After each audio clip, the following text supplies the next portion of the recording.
Hey everyone, welcome to Tales of Recovery. This is Gris Alves, and my guest today is my dear friend Sarah Knapp, who's a death doula, a grief guide, and mushroom practitioner.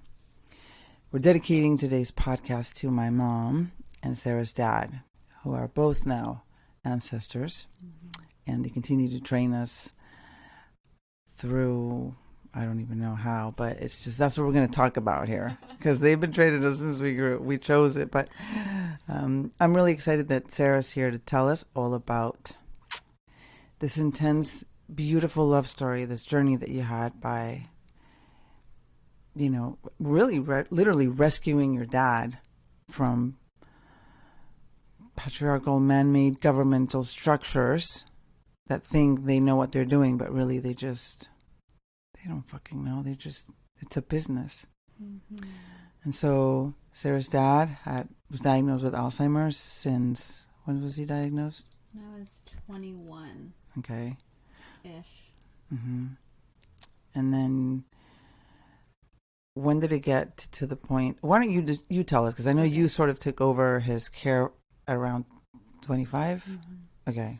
Well, the last time I was on the podcast, I feel like I explained a little bit of his care and his story, but I'll do a little brief one and then I'll go into the rescue story. Right. Okay. Yeah.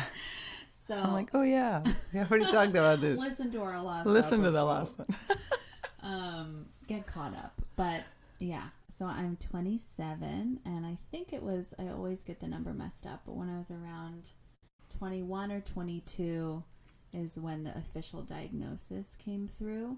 But he was showing signs of Alzheimer's in high school and substance abuse and pharmaceutical abuse and stress and all those things. Mm-hmm. So from when I didn't finish college, but I left college in Ohio to come home and take care of him. And that was something that a lot of people gave me shit for because, of course, in this culture, your career and accomplishments are the most important thing. But my dad was starting to decline. And so I said, I'm going to stop school. I think I'd finished two and a half years, and I came back to San Diego. And then from that point until he died, and my dad died on March 1st, 2021, so this year, I was taking him in and out of these facilities because I was not his medical power of attorney. Facilities, you mean the homes for assisted living for people with Alzheimer's? Mm-hmm. Okay. So he started out in an apartment in the back of the house that he owns, and him and I lived in this little apartment together. But I was, 21, 22 when he had these conversations with his lawyer, and he made his advance directive, and he chose his medical and financial power of attorney. And he didn't choose me because I was a child. And so he chose his friends. And his friends, I have to be careful saying all this because it is public, but have very different views about death and dying and pharmaceuticals and family and home-centered dying and care that I do. And so over the, 7 years from when he was diagnosed until he died this past March, if I had it my way and I was his power of attorney, I would have taken him out of the facilities. He would have never been in system involved medical care. He would have been at home with caregivers. He would have been given the best organic soup on all the lion's mane with all the body work and but that I wasn't able to do that because of his documents. So when I started understanding through these, all these years of I don't have any say in my dad's dying process, even though I'm the only one that's showing up every day to his dying process, then I started getting really interested in, well, what is a death doula and how do these documents work and why aren't families talking about this?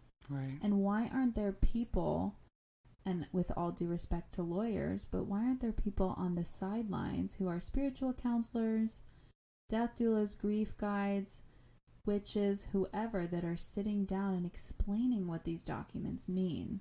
Because the lawyer just shoots it across the table and says, sign here. and you're signing away your entire dying experience to someone that may not actually understand you and what you need. So that's a little intro to get us rolling here. Yeah, it's important to know, which is the great work that you're doing, is become aware of your rights and that you're giving them away. It's kind of like when you buy your first house. I don't know, you just fucking sign, you don't give a shit. And then next thing you know, you're like, oh, there's a prepayment penalty? Oh, there's this? The interest could have been lower. I mean, you just, you have to read between the lines. You have to read everything. And by the way, everyone, Sarah was a huge participant in my mom's care when my mom was in her last year and a half of dying as well. We were lucky enough to have her in her own home because she didn't sign any paperwork over to any lawyers. I was, thank goddess, in control. My dad, my brother, my sister, we all agreed this is how it was going to be. And she agreed too. She didn't want to go to hospitals. And there were so many things that we're not aware of. Like, I could have called in hospice care 6 months prior to her dying instead of 6 weeks. But the doctors don't want to talk about it because then that means they're going to die. Well, we're all going to die. And all hospice is, like you said, good soup, body work, massages, Reiki, the therapy dog, beautiful music. Are you cold? Are you hot? They make you warm. They make, it's really offering love and sweetness and comfort, even if it's 2 years before you die. Why do you have to wait till the last week? So anybody listening to this, if you're in this dilemma, palliative care, hospice, well, first of all, you got to call Sarah because she'll come help you. But also, if you're already in the system or you have insurance, hospice is free once you call them in. Everything is paid for. And they're not all like super woke, but for the most part, they're very loving and caring, and they're into helping because it's really taxing on the body, the grief, oh my God, the sorrow, the anxiety of it. So we go into this lockdown, and then you can't even see your dad. So he started out in a retirement community, and then we transferred him to more of a memory care, and then we transferred him to a stronger lock-in memory care, and then his final memory care was in North County, San Diego. And I was contracted, sort of paid by my dad to go in every day to these memory cares. I would go, 5-6 days a week, sometimes every day, depending on how he was doing. And for years you did that. Yeah. Yeah. And in the power of attorney's eyes, I was supplementing the care, and they were saying, okay, well, we'll pay you because you want to be with him, right? This is the last 5 years of his life. We want you two to be together. We don't want you to have to work another job. We want you to be with him every day. But then when I would go into these facilities, and I've shared this experience with so many other caregivers that work in these facilities, I was shocked beyond. I didn't understand how much abuse and horror there are on an hourly basis. There is happening on an hourly basis in these facilities, and especially, that's not to say anything about the people that work in them, right? Because they are angels and they are doing everything they can. It's really about the system. It's very similar. I've never been a teacher, but teachers, they're heroes. They're giving everything they can, but because of the system, they can't quite possibly take care of every individual child. And that's what a lot of these facilities are like. And they have these sexy brochures, and you call their line and they say, providing the best care and blah, blah, blah. And it's advertisement. It's a business. And when you see up close, and I can't obviously say all of them, but I saw 4 of them very close, and I would go volunteer with hospice and other facilities. And it's a really dark scene in there. And so I think that's something I'd like to make sure that people are aware of as well, is it's not normal to sign a check and lock grandma away. Yeah. It's not done in a lot of other countries where family is at the center of human life and our elders are at the center of human life. It is woven into the culture and the fabric of what it means to be a human, to learn how to grieve by caring for your grandma.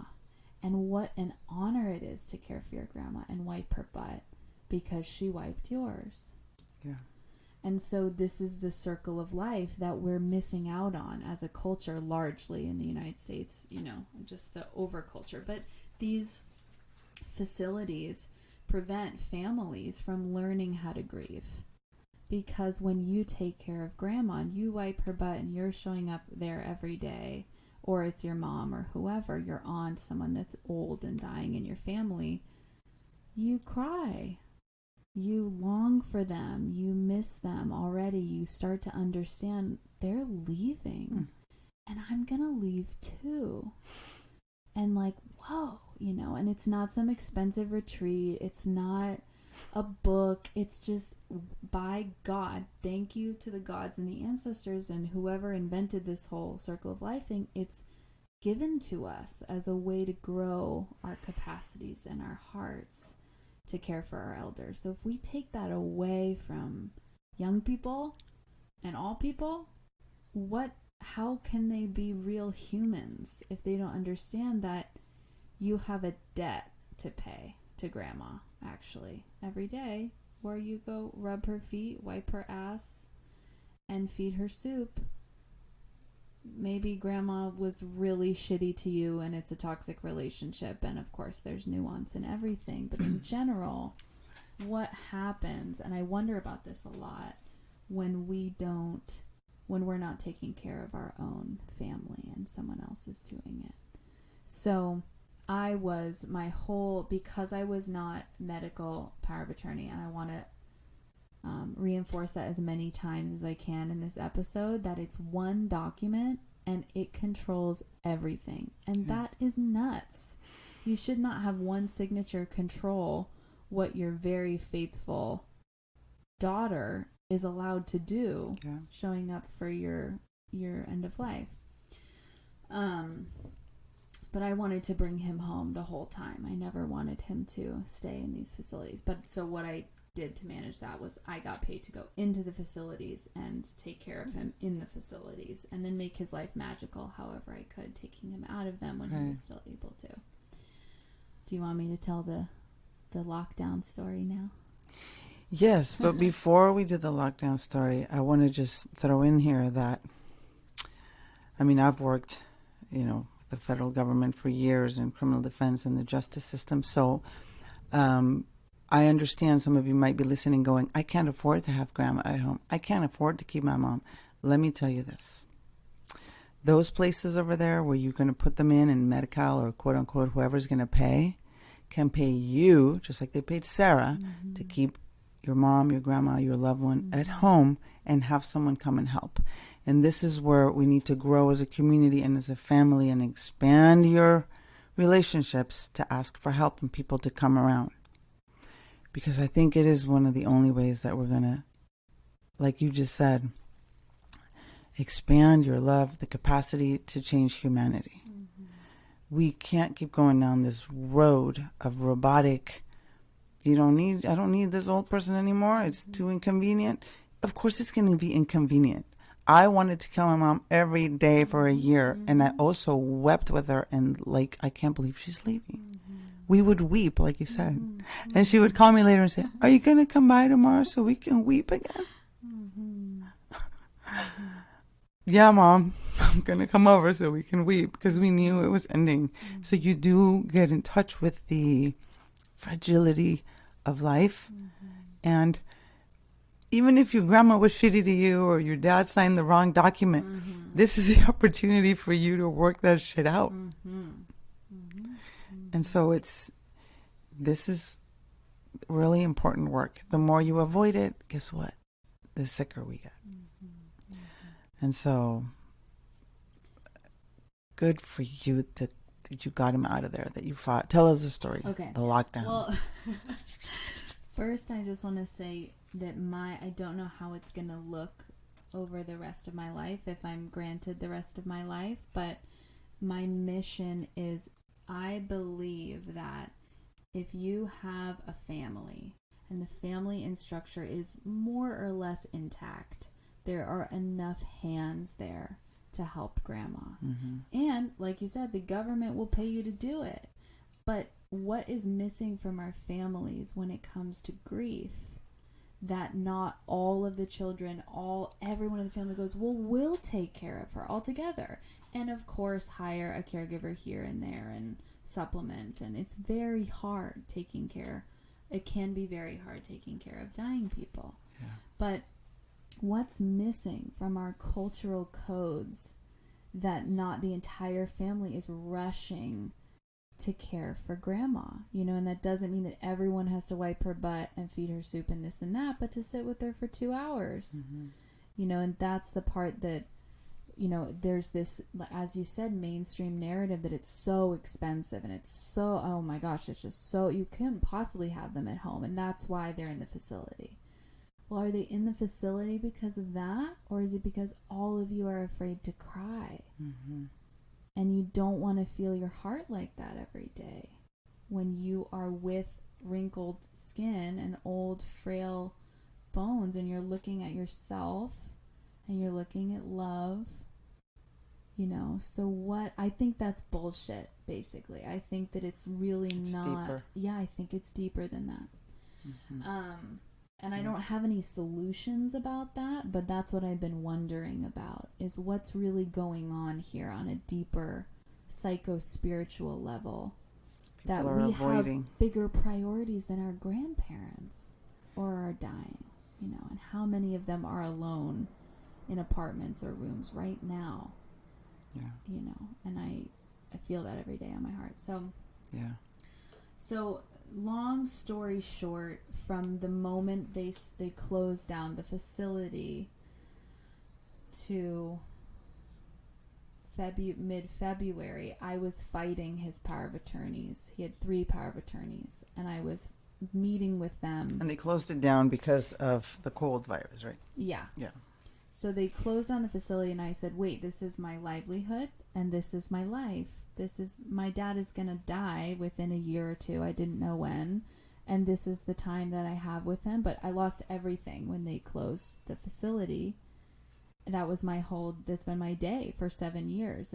So I started fighting them. Well, let's bring him home. It's time to bring him home. We got to get him out of there. I mean, yeah, you can go into different ideas about what's happening in the world, but it was not in alignment for me to have him be in that facility when I wasn't able to see him. So it was a year of battling them in meetings, and I would win, and a small win, and I'd lose, and a small win, and I'd lose. And I don't want to go into the details of that too much, but through what I learned from it, which if there's like a wisdom part of it, is that when you're speaking to other people that don't have the same orientation or language as you, they're never going to hear you until you find someone that speaks their language. Right. So in my understanding, they thought that I was crazy or a witch or too earthy or a hippie or irresponsible and all these things. We don't see each other or understand each other. We're on very opposite sides of human life, right. Understand the spectrum. And they're beautiful people, they're wonderful people, but they don't understand me or see me. And so what I learned, what caused the breakthrough in order to get my dad out of that facility was contracting with a doctor and a social worker to explain to them the same thing that I had been saying to them and presenting to them for a year. So basically, I got a call from the power of attorney, and I wasn't able to see my dad. I was only able to see him at these, I'll just shake and scream if I talk about it, but outdoor, sterile, 10 feet, and I was pulling up his pants every day, and I wasn't able to touch it. I mean, it was just a very strange psychological experience. But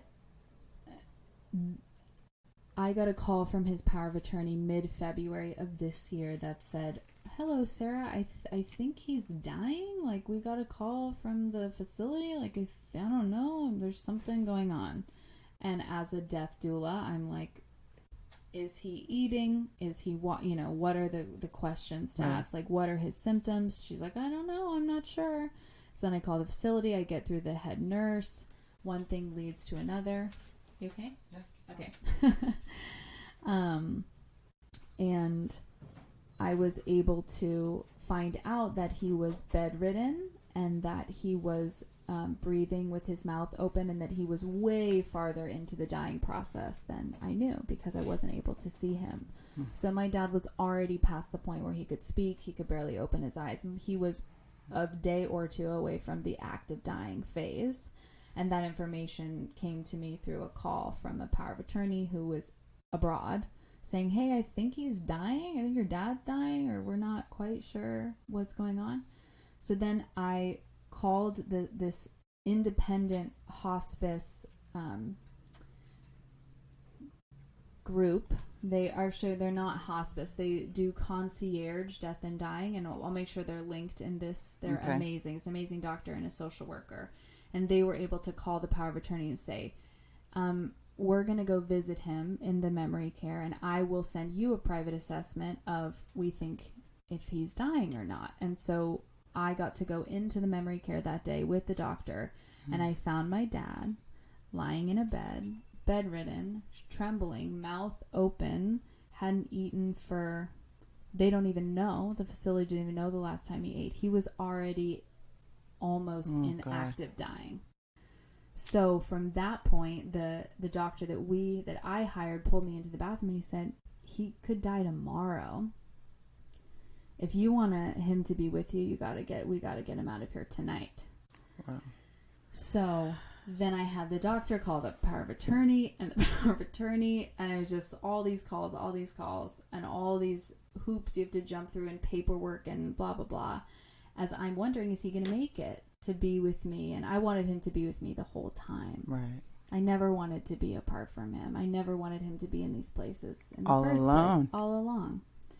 So then I went back to my best friend's house, and I said, we have to find a place for my dad to die. Where are we going to who's going to be like, oh, well, let's bring your dying dad to the house and have everyone come in for the vigil and the wake and bring flowers and candles. And we didn't know exactly how long it was going to take him to die, because you never do. Mm-hmm. So then I'm sitting, making lists with my best friends, and we're, going, well, what are we going to do? And then I called my partner and I said, we're just trying to figure out a place to bring him. She's like, well, let me ask my parents and see what ideas they have. So she asked her parents, and they said, well, bring him here. Bring him to our house. This is my partner's parents.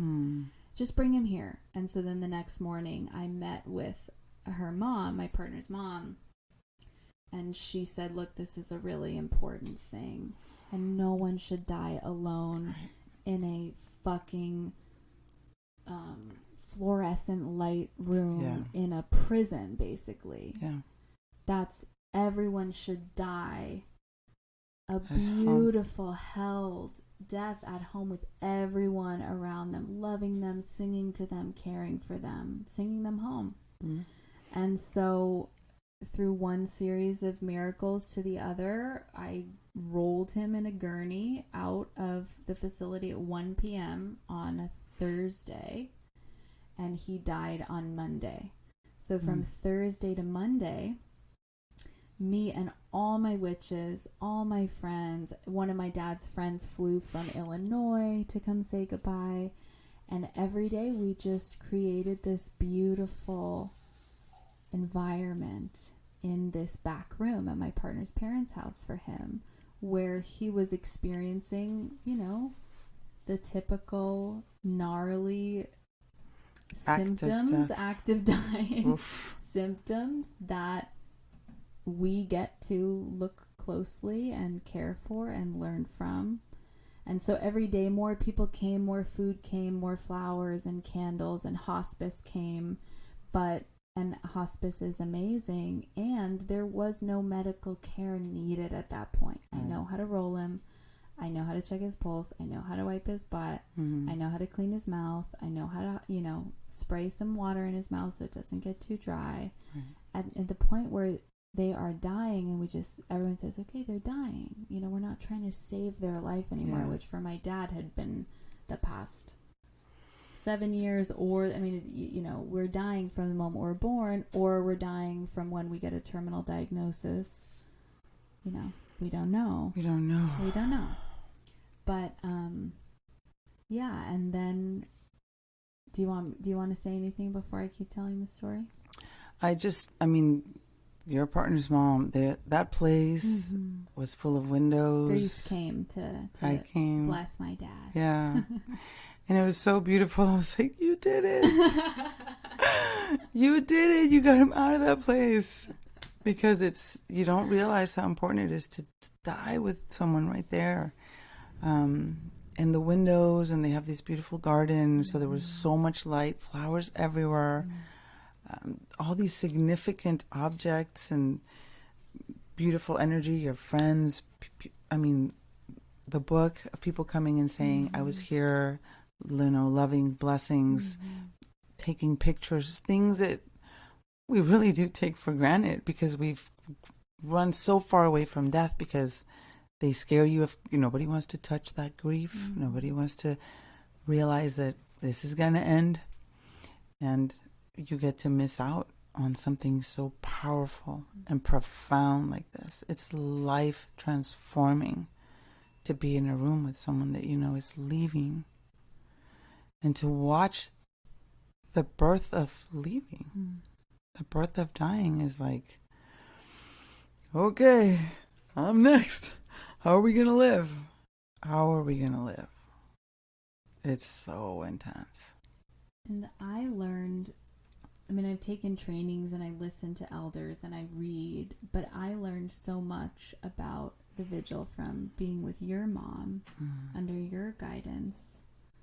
And when you think about what a dying person really needs, flowers, love, candles, music, water, food around, dancing. And then you think, well, what does a living person need?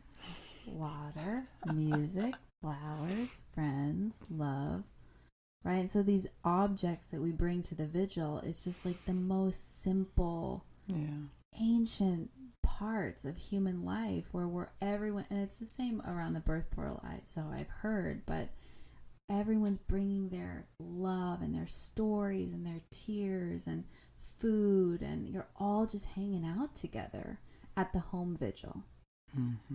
And so we got to do that for 5 days before he died on Monday. And people would come back every day. Some of my friends came, they're like, this is the best party in town. How's Dad doing? How's he doing? Okay, let's sing to him again.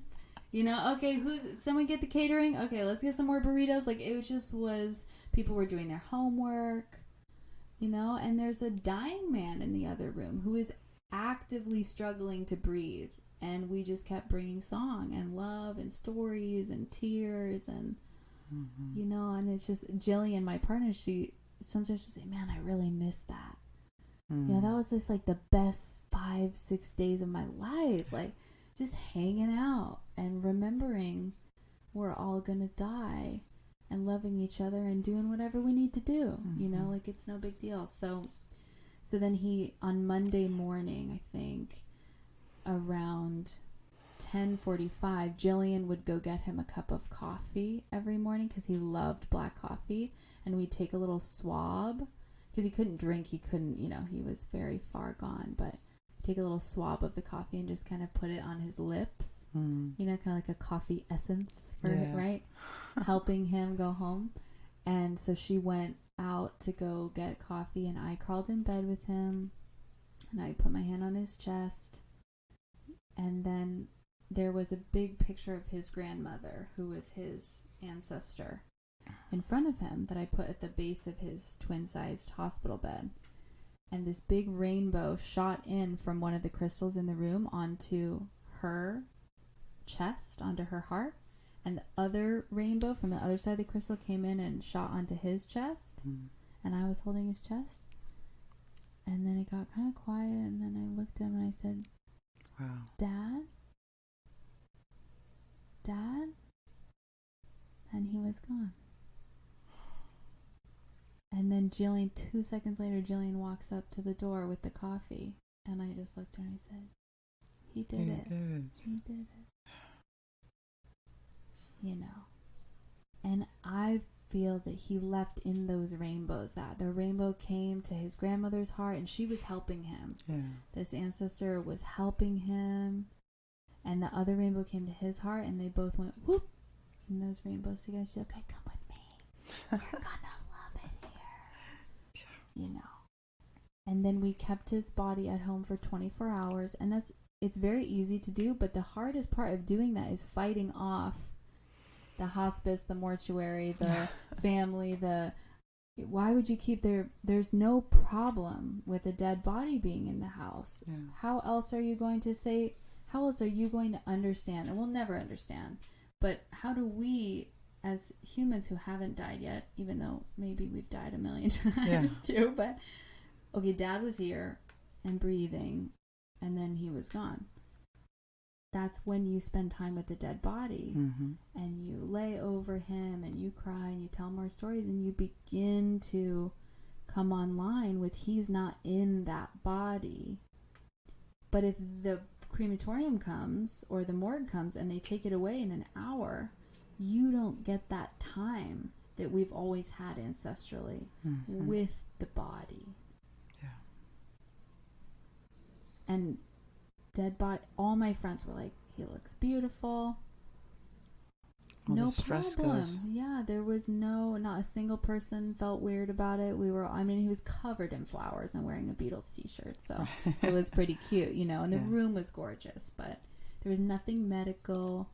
There's nothing gross, you know, it's just. And my friends and I cleaned his body after he died. We blessed his body. We oiled his body with flowers. We sang him songs, you know, it just was beautiful. And we all remembered. They took some guidance from me. Okay, be careful with that knee, watch that elbow. But they all remembered. They knew how to do it. They weren't afraid. They remembered the ways of their ancestors who took care of our own, you know. And then the morgue came at 11 and they took him to the morgue because that's what he had chosen, and they prepared him, whatever that means, behind closed doors, we don't know. And then they brought him to the grave for the burial at 1, so he left at 11 and he came back at 1 in the casket, and then we put him in the ground. And another cute part of this story was, and the message of this story is, know your rights, learn about your rights, and also test the boundaries. If there's something mainstream in funeral practices that you're like, this doesn't really feel right to me, then just ask, can I do this? I would like to do this. So the whole burial ended and everybody left besides me and my friends. And then the cemetery director came with the two grave diggers who were going to come take a huge tractor and fill the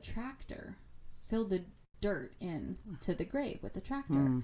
And I just was like, no, I don't like that. I'll shovel That's it. not. So I said, hey, sir, I'm wondering if my friends and I could shovel the dirt in to the grave until it's full. And he said, I got to check with my boss. So no one's ever asked me that before. Give me 1 second. And he came back with 3 shovels. And then one of my friends, a lot of my friends there were farmers, but I think 2 people, I think Jillian had a shovel in her car, and, so we all just come out, and we're in, I wasn't in heels, but some of us were in heels in these funeral attire, shoveling the dirt back into his grave, all me and my friends, and we're all singing, we got to do it. So it's like, pay attention to your body and what you want to do. They make you feel like you don't have the right to do what you've always done as a human being. And you do. You have that right. It's given to you by the gods, by the universe, by heaven, by the ancestors. And all this stuff around funeral care is very new, past 100 years, past 150 years max, and it's all wrapped up in money. It's big They're business. just making a bunch of money, and you can do it, you know, with the love in your bones for free and your family. But you have to allow grief. Allow grief. Know your rights. Educate yourself. Call Sarah. Call me and we'll chat. Yeah, you can call me too. Call Grace. The thing is, you know, Eric from Thresholds, the home funeral guy that I met maybe 10 years ago when my friend Luisi died.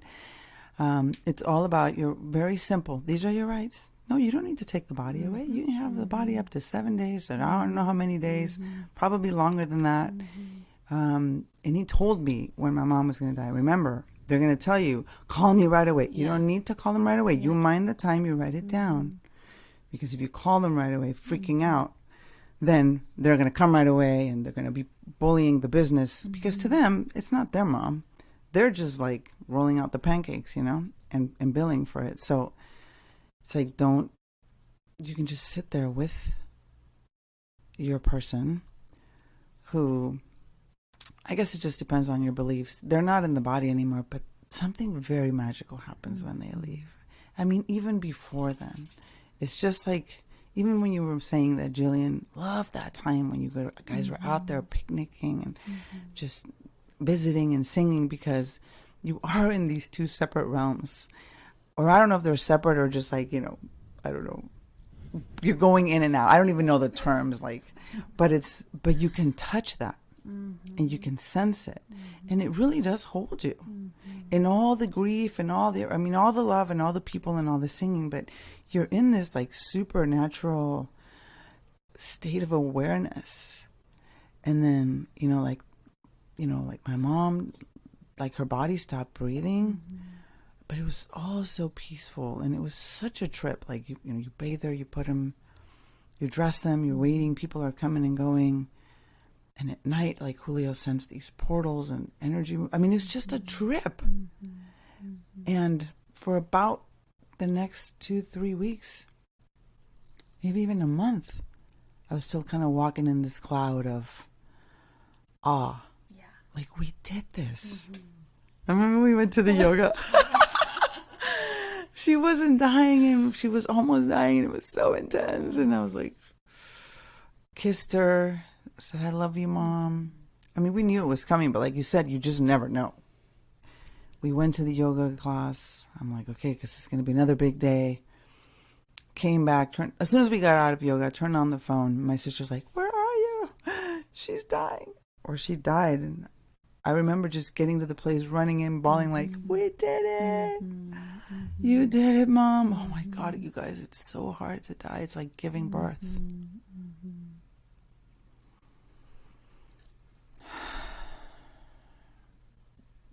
Well, I'm going to go back to two little things, and then I'm going to go back to what you just said. Okay, so there's this movement. I'm not sure if that's the right word for it, but we're reclaiming the ways of our ancestors. We're remembering the ways of our ancestors. And where are we doing that? In our kitchens, in our relationships, on the dance floor. We're singing, we're drumming, we are birthing at home. We are saying, buck the system. We don't need you. You're too expensive. I don't want to pay you to do something that I can learn how to do by remembering the ways of my ancestors. And so death care and elder care is just this huge opportunity for reclaiming the ways of your ancestors in those places. But it's foreign, like you're saying, okay, educate yourself, but it's so foreign and so taboo and legitimately confusing, because you do have to figure out this form, that form, and they make it that way, but it's worth it. And you could spend a lot of time on Google. You can call me. I'm like gonna work a lot through the fall to put this stuff into little downloadable things where that you can read, but we do need to talk about it because my dad never had the opportunity to sit down with a death doula, and for someone to say, love bug, you're dying, and Alzheimer's takes a long time, most of the time. And we don't know what's going to happen between here and there for you. So who is the person that knows you the best. Right. And is going to honor you in every challenge and every twist and turn, and make sure that there's the Beatles playing all the time and that you have hot coffee no matter what. And is going to represent your spirit. You know, who's the keeper of that? Because that's what the advance directive is. Mm-hmm. It's not this pharmaceutical, that pharmaceutical, blah, blah, blah. It is, unfortunately. It involves those things. Yeah. But if you're putting your dying time, which is a mystery for all of us, into someone's hand through this document, you have to talk about that. Yeah. Because there's so many nuances. Yeah. And also you need, as an adult, don't think you're protecting your child by not giving them that right. Mm-hmm. If they get sick of you, they can on their own put you in a home. For sure. But allow them that privilege. Mm-hmm. You think, oh, I don't want to bother. No, it's not a bother. Mm-hmm. It's a birthright. It's what we have to reclaim it. Mm-hmm. It's why this whole culture is upside down, because we've left that birthright. Mm-hmm. Not everyone. There's a lot of people still doing it, but in general. Mm-hmm. And it's turned into this business that they rape you. Here's a casket, $20,000. What the sign fuck? Here after they're dead. No. I mean, they don't tell you, but I was just looking yesterday through someone's fees, their cemetery fees. We couldn't even understand. What does that mean? What, $4,000? $265 for, that's the setting fee. That's $265 to set the stone on top of the grave. What the hell? Do that? What the hell? Put grandma in the backyard. You know, it's just insane. But another thing I want to say is that, you know, you were speaking about the spiritual potency and ripeness of life that's in that portal. Why are we missing out on that, right? Whether it's just taking care of grandma or when they're actually dying. And everyone was drawn to it like bees to a hive. I mean, it was the biggest party in town when my dad was dying, and when your mom was dying too. We were all there listening to music and eating beans, and it was amazing. Yeah.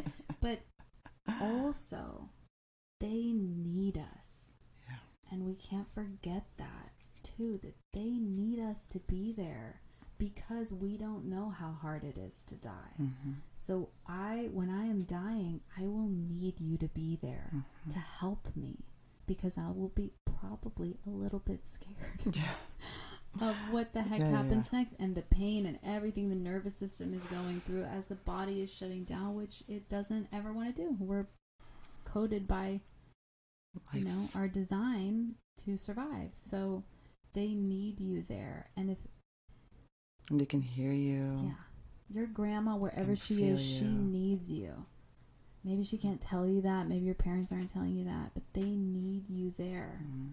Your grandma, your sisters, your brothers. There's a lot of younger people that are terminally ill or sick. And I'm like, I don't know if I should call. I don't know if I should go. Yes. Mm-hmm. You need to go and rub their feet. And you need to go and call. And you don't need to say anything. Mm-hmm. Mm-hmm. Oh, but I don't know what to say. Please don't say anything. Bring them soup. Mm-hmm. Bring a sound bowl. Yeah.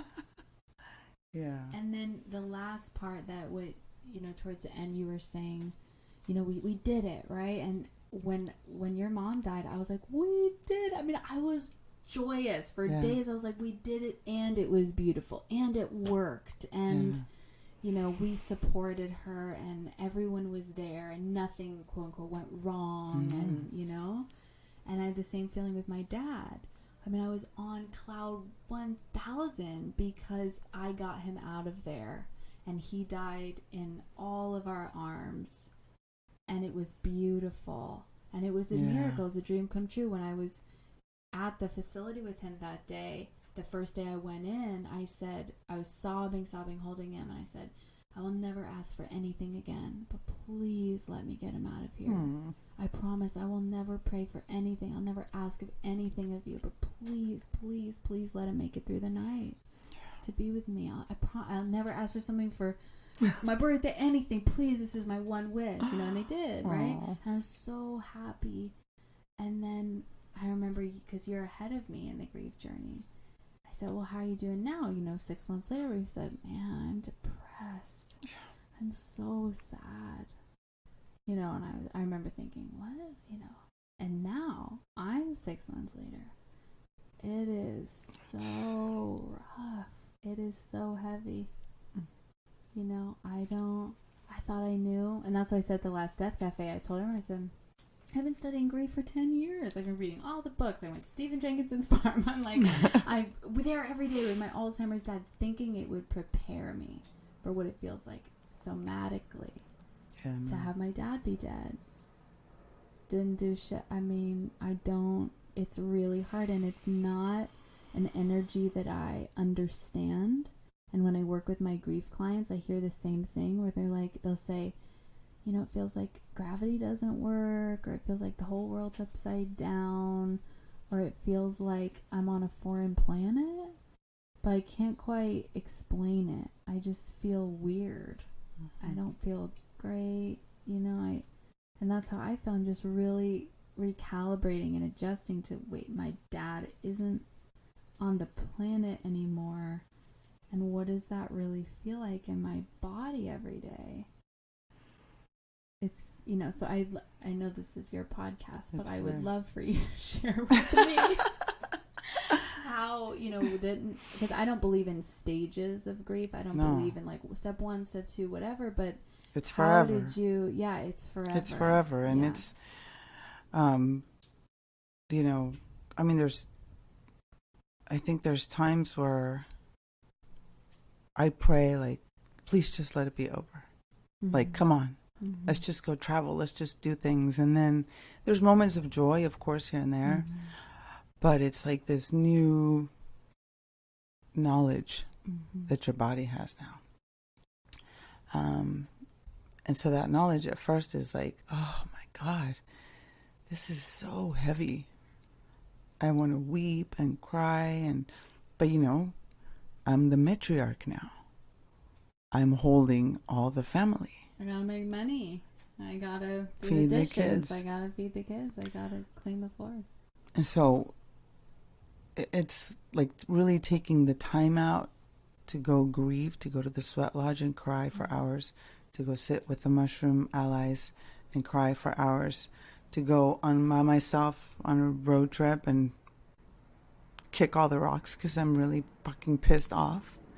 Because grief is weird. It's like I feel guilty, I feel angry, I feel like I'm gonna go crazy, I feel just nothing, numbness. The space that you hold, like the Death Cafe that we used to have Death Cafes here before my mom got super sick, and that we're hosting now. Well, you're hosting. I'm just going to come and help you. We're hosting together August 14th at Reunify Yoga in Ocean Beach. We'll have the link here for you to come. Those are the places where you can talk about these things and feel like you're not alone and that you're not losing your mind. I mean, we are losing our minds, but together. And I just had this friend message me on Instagram saying, Grace, my friend's mom just passed away a month ago and she's devastated. She saw that you're hosting Death Cafe. She really wants to come. She wants to travel down there. They're coming from LA or Long Beach or somewhere up north. Do you think that this will help her, or will it make her be more devastated? I was like, oh, dear. That's the whole problem. I mean, the devastation is not going to change. You're fucking devastated because that's your mama. Mm-hmm. But of course, I said, this is going to help. Mm-hmm. I mean, avoiding and you protecting people from pain never, ever helps. Mm-hmm. When you avoid pain, then the horrible comes up. Or you get suppressed, you get sick. So, yes, bring your friend. And I love what you said. She's like, grief is weird. Yeah. Because that's what everything I learned, all these practices, all these books, these amazing elders and teachers, I thought it would all work. I thought that after my dad died, I would wake up every morning and I'd go to the garden, I'd put my hands in the sun, I'd say, good morning, Dad, it's me. And I thought I'd feel him all around me. And I know, and I pray that eventually, it's going to change a lot over my whole life. Yeah. But it's not. I imagined this super sacred daily experience. And I believe that's possible and it's coming. But grief is weird. It's not... I feel weirder than I thought I was going to feel. I feel everything's upside down. Everything's, not in its place. And I'm just kind of... Every morning, I feel it most in the morning when I wake up because I'm like, I'm in dream world.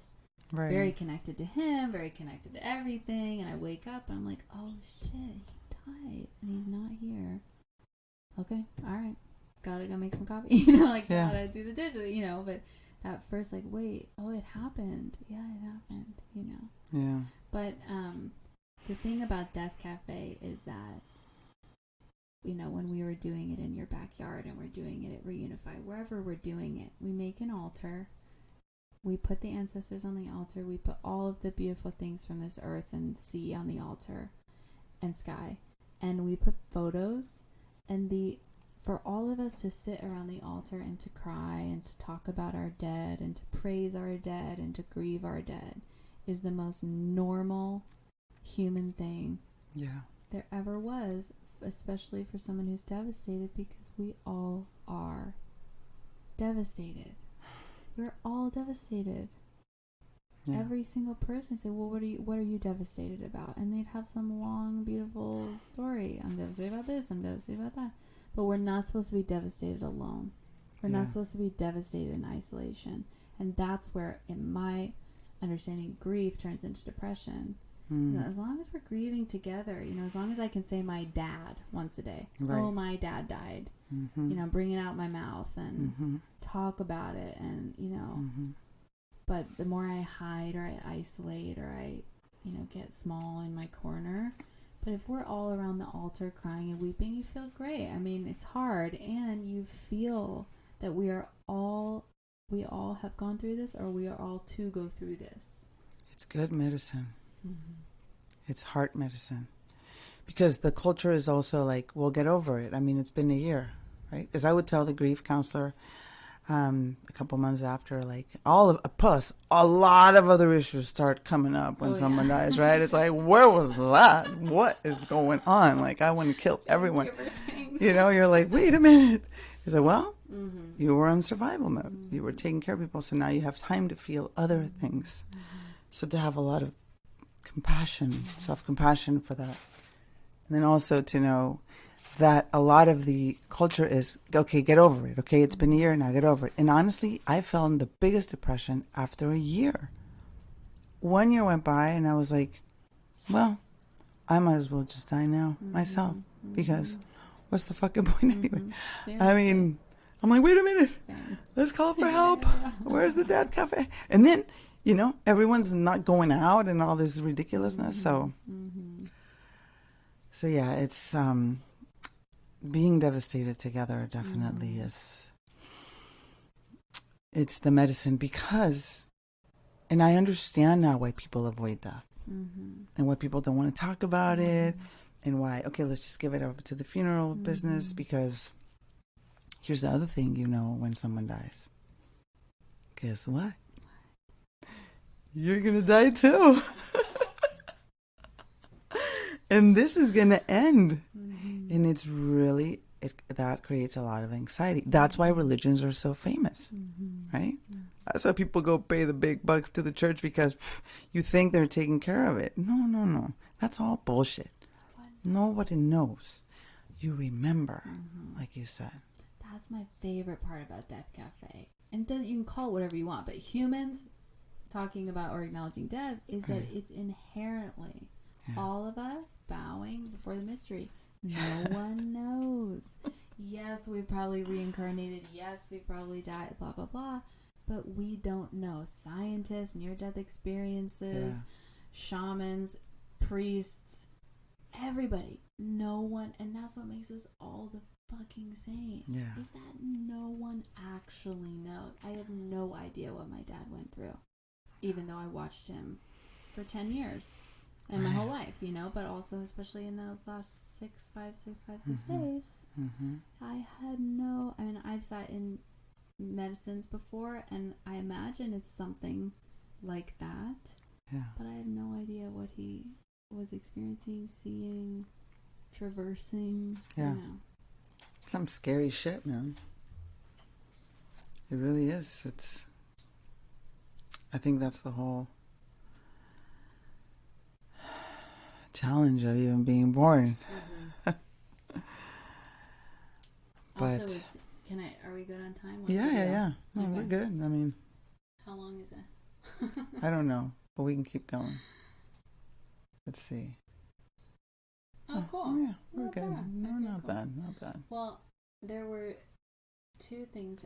One I thought is when you said, you know, and then after they die, all this shit comes up, and it's, the survival mode for sure, and the cultural insensitivity to grief, where I feel like I could scream at my partner or my best friend every single day. I'm sorry. Are you not aware that my dad died 5 months ago?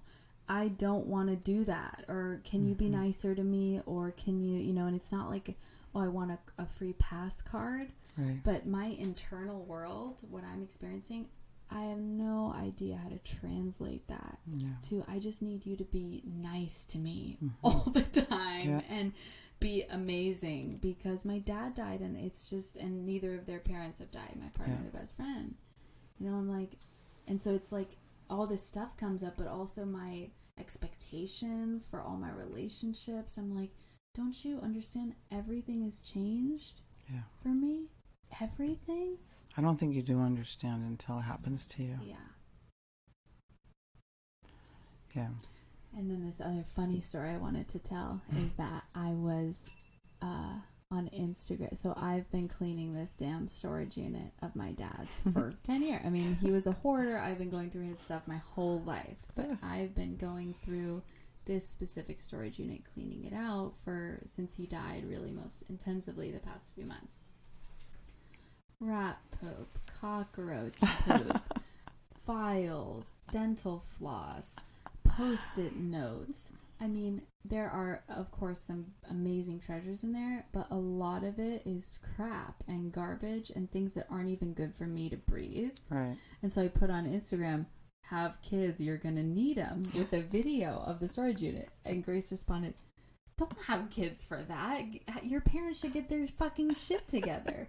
And it's true, and it's part of, and it's funny too, because my mom will come and sit outside and go through some of the boxes, and I'm like, who's that? Like, whose Christmas card is that? And who's that picture? And she'll help, and then she'll end up taking some of the stuff for her house. And I'm going, oh my God, I know where this ends.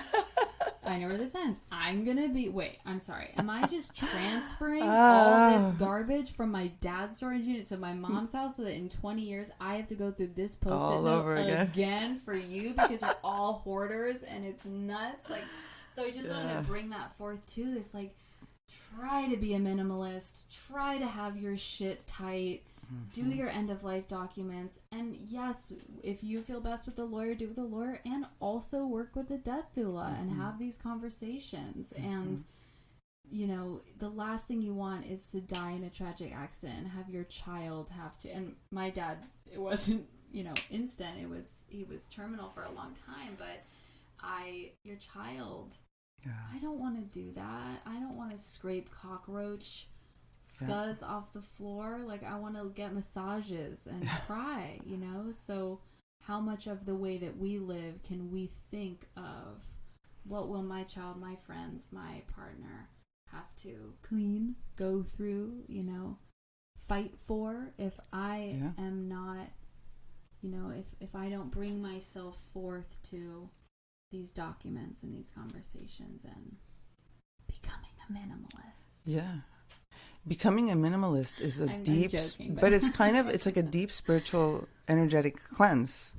And I think a lot of people that don't necessarily do the work or do the healing or try to own the responsibility of their own bullshit, we end up hoarding because you just want to cling to things and buy more things and sell more things and buy more things. And it's fine to buy and sell things. But recycle, reuse, like minimalize. Don't, because I think honestly it's a reflection of how you are feeling inside. When my mom died, her closet was insane. I mean, We had some outfits there from like the 1910, and she was born in 45. Yeah. It was like, what in the world? And my sister and I would go down there and try to clean it, and she would not have it. We would have to sneak stuff out. Yeah. Oh yeah. No, I'm going to wear this. I'm going to wear that. You don't need 17 down jackets for skiing. Yeah. You need one. Okay, 2 if you want. That's it. And so that it's just a reflection of something that we don't want to look at, I think. No, like, why do we have to have all these things? Like, what's going on? So, yeah, I mean, that's like a whole other podcast, man. It is.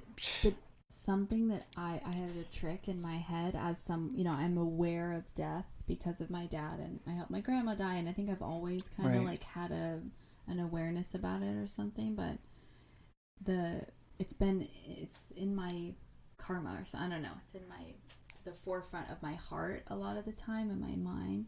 But what I use, if I don't want this to go to someone that I love, I'm more or less not going to keep it. Right. That's a good way. So if this bowl, it's a beautiful ceramic bowl, oh my God, Lily would love that in her house when I'm gone.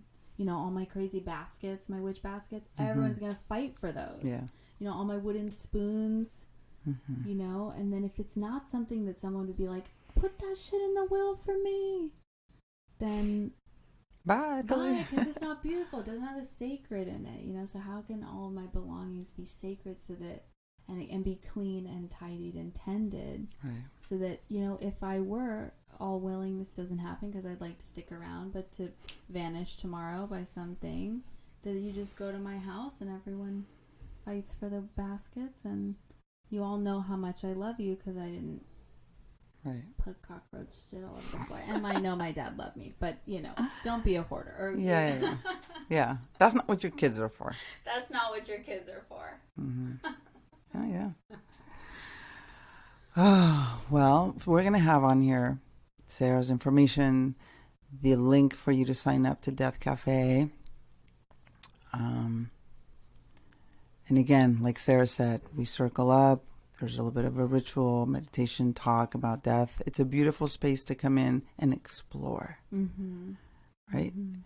It's not like... There's no crazy exercise that, we're just hanging out around the altar and wondering together. So it's sweet. It's sweet every time. Yeah. A space to grieve, because we have to practice grief. It's okay to grieve. And boy, do we need to grieve. Even if someone isn't dead yet. There's a lot of things that we're sad about that we don't process. So thank you for coming by. Thank you. Yes, I love you. And if I said anything that didn't bless you, just let it go. If I said anything that you didn't like or didn't feed your soul, just let it go. Let it go. Be like Elsa and let it go. Thank you. I love you. Thank you, everyone, for listening to Tales of Recovery. And hopefully we'll see you on the 14th. And take care and grieve.